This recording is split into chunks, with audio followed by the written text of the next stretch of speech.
and welcome to For The Drive, and today I'm finally doing my 12-month review of the Jag XE.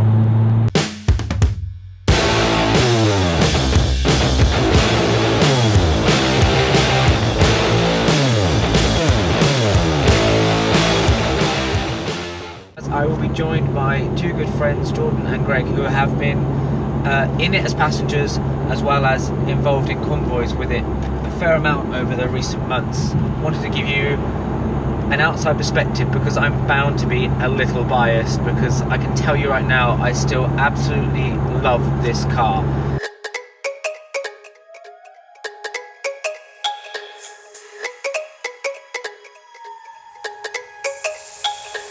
It's not a sports car, I agree, I'm not arguing with anyone, I'm not trying to push it into a category it's not, but for what it does, it is great fun and totally capable of giving you something like exhilarating driving experiences.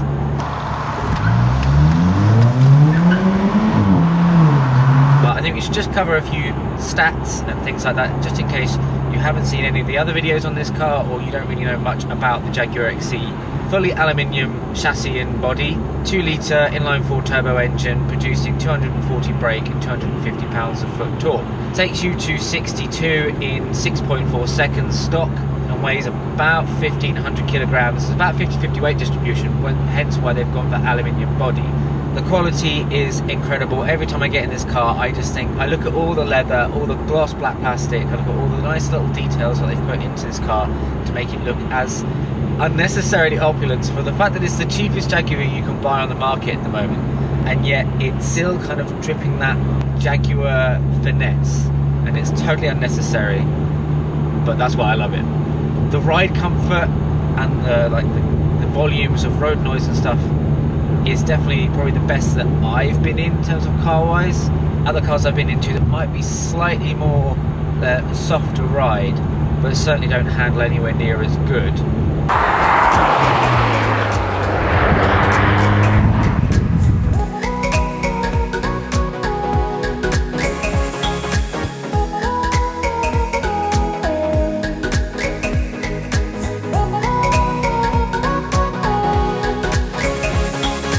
Touch on the mods that I've done just quickly. When I bought it, when I was looking to buy a new one, I wanted to have the black pack. This one didn't have it because I didn't buy it from new. Dub Customs guys over there did a fantastic job. They even added some extra bits and pieces while I was there. They did the side skirts, which wasn't originally on my list, but I'm so happy it was done, as well as the rear volants. Just made it look a little bit like better quality, because they've built it down to a price, and that's where little tiny trims like that is where it was sacrificed. So I've managed to, when I look at that, I go, it's money well spent.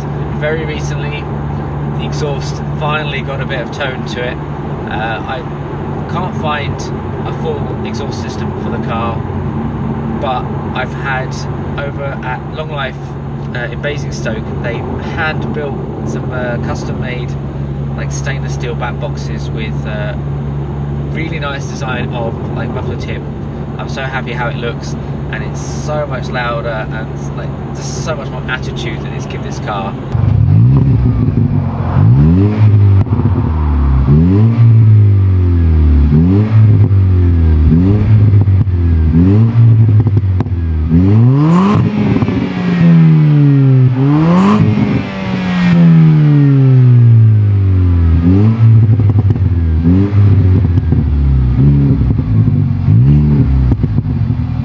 It is, this is great. I'm so happy. Like, this is a package that I am thoroughly enjoying right now.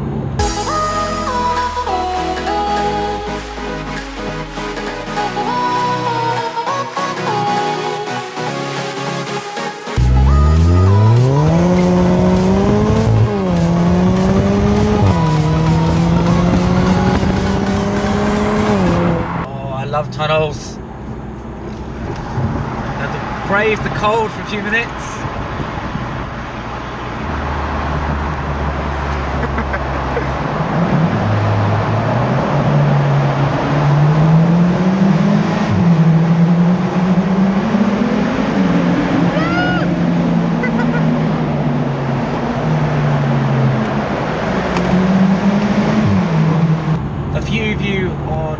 like 5 things I don't like about my XE video was talking about the miles per gallon and things like that. My commute to work is very small. I just put that out. It's only about 3-4 miles. So my MPG on those journeys are just bad. If I discount my commuting to work in terms of actual miles per gallon, I do like trips like I'm doing today and all those kind of things, it's far better. Most of the time it's high, like mid-30s for combined, and when I'm playing about properly it's high 20s.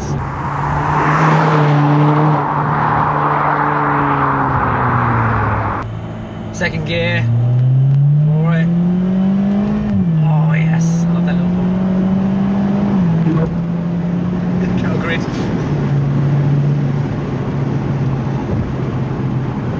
Just feels like really well balanced. If you know where the turbo point kicks in, and about this is a 2.5, it really starts wanting the spool, and if you come out of a corner and you're above 3,000 revs, the turbo is basically fully, it's fully spinning, it's up to speed, it wants to give you full beans. You just get that sense of that it always wants to go, it's always trying to push, because that turbo is always just trying to give you the extra little bit of power it can. This is so unbelievably fucky. This is crazy. I hope you can see, like, literally there's supposed to be scenery and all I can see is fog. It's madness. Car just feels settled. Like, the suspension's not too wallowy that you kind of you're getting thrown up and down and then you feel like you're losing grip, but it's also not too hard that it's trying to bounce. I honestly think that they've hit the mark with the weight of the car, the size of the car, the setup of the suspension, and things like that. I just think it's done. I think they've done a fantastic job.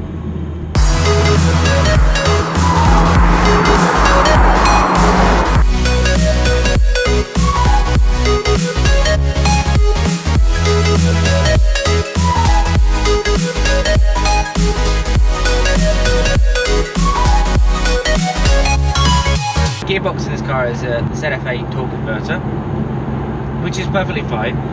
In automatic mode, I think with most automatic gearboxes, I think it's a little dumb. It wants to change gear when it technically doesn't need to.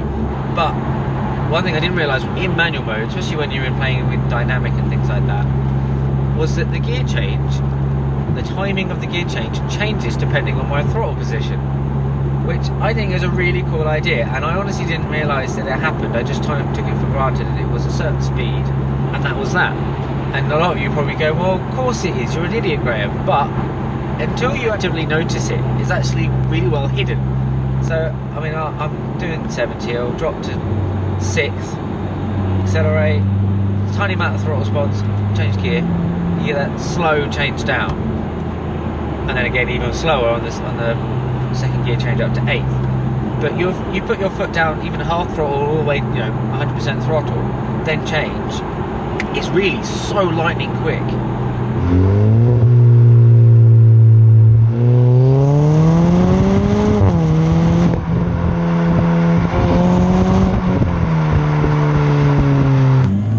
He's doing his best. Nice. So I'm now joined in the car by Jordan and Greg, who are going to try and give an outside perspective of how this car sits in the group and what their honest opinion is. I'll try my best not to cut out there any insults. So yeah, cut. And yeah. We've had a fun day here today, guys. There'll be a few action shots of them driving it, and then they're going, "That's pretty good." Yeah. It looks really smart, but also grown up. Yeah. So when you consider some of the other aspects of the car as it is right now, you wouldn't expect it to come from a car that looks like this. Mainly the sound, I mean. Yeah.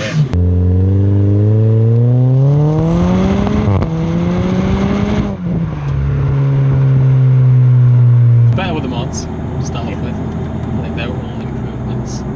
The market, they're the same in that, right? It's like a 3 Series compared to C Series. It's a young executive saloon car that occasionally wants to be driven spiritedly. Yeah. It's the market it's going for. Yeah. Yeah, it's an interesting place to start for the things you've done to it.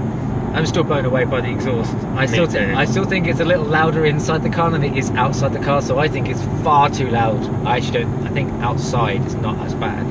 As the viewers would have seen, we've been getting shots from outside of the car, and it sounds really good. And I remember when I'm yet you to went see that, past, so I'm excited. trust me, when you go past me and Greg, we could still hear your car way after we stopped seeing it. Oh really? Okay. Even with me yelling your boy. Yeah. The convoy system has always been an interesting aspect to me. Like sometimes when we're in a convoy of 4 or 5 cars, if you're in the middle of us, I don't feel as if, oh, you're ruining the convoy. But if you're like at the back of us, I get the impression that people who don't know us wouldn't think you're part of our convoy. Does that make sense? If it was just sound alone, you're definitely a part of the convoy.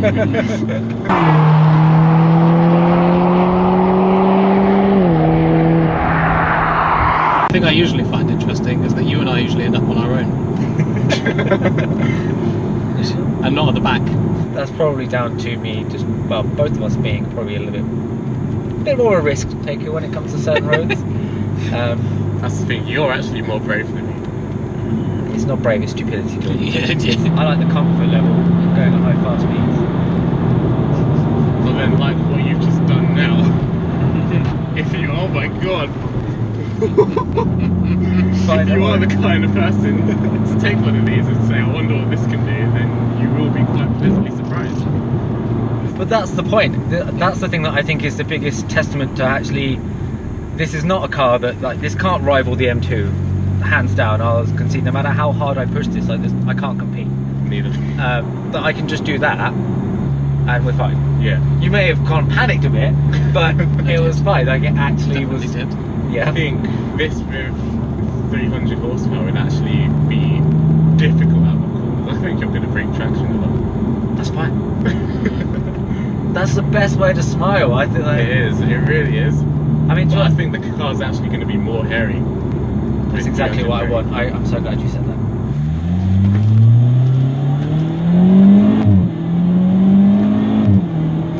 The sound of the exhaust from the back seat is really nice. I actually felt those up changes. Yeah.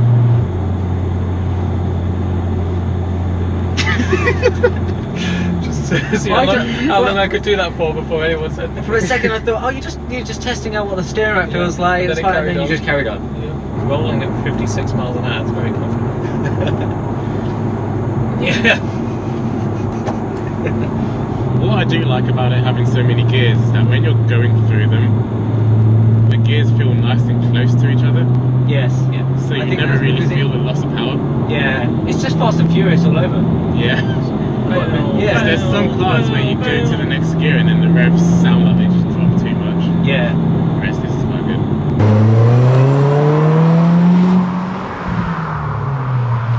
When you accelerate, you feel the bit of extra suspension travel there is, and then it stays there.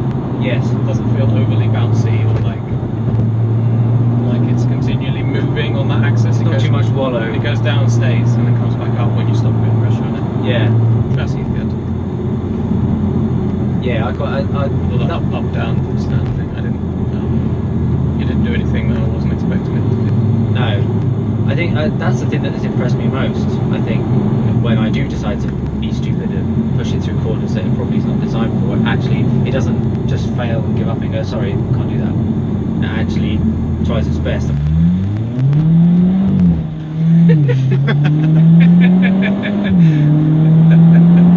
So it will go. Yeah. Nice.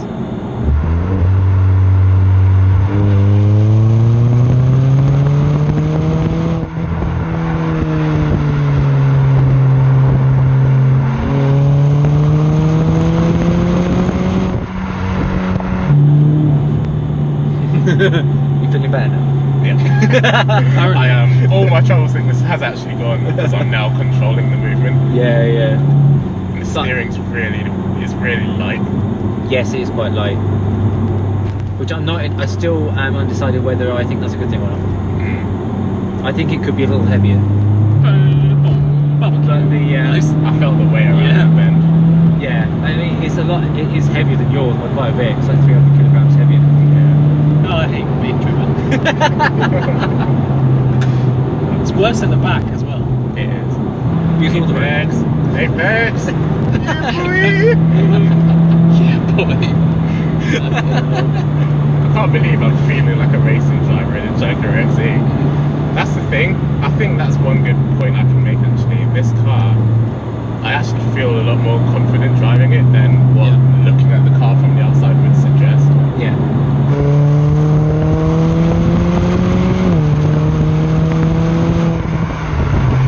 It goes for it. It shifts its weight about, I'm not going to lie, but it's very capable. I mean, and I haven't felt it unsafe doesn't help once. the fact that you've got 2 extra people in the car, I'll be honest. Yeah. But I will concede the suspension is designed to be comfort. Helping.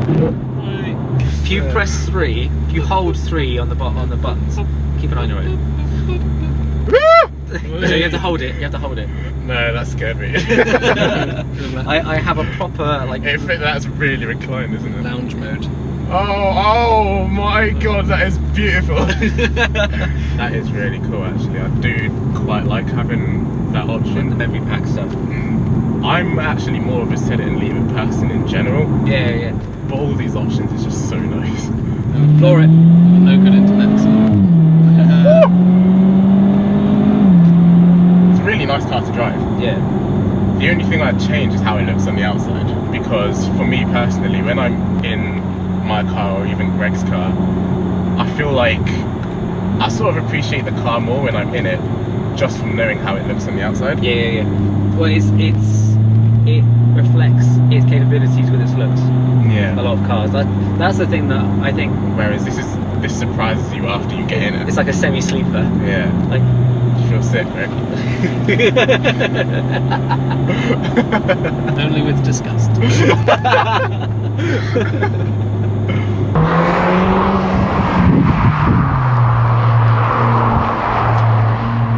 So that we've now come to the end of the video, guys. I cannot tell you how much fun I've had making this video today. It's been such a it's been so much fun driving through some really nice Welsh roads. Even the fog hasn't deterred me or ruined the day at all. Although, you know, there's definitely some points where it would have been nice to see a little more of the road, but it's been a total blast. It's been so much fun. I really sincerely hope that you guys have kind of at least got a glimpse through not only my testimony, but also like Greg and Jordan's experience of it, because it's been such good fun to drive this car, because it is, and I think the really good analogy is like Jekyll and Hyde kind of car, because it can go so easily from being such a comfort centered executive compact saloon to a little bit of a beast that just eggs you on, but it won't fail. Like, it hasn't failed me. I think this is the best daily I could have bought, especially for the money. That is the end of the video. That is my review. If there's any questions that I haven't answered or that you can think of, please don't hesitate to let me know, because I would love to hear from you. So thank you very much for watching. Please like and subscribe as always, and I'll see you guys later.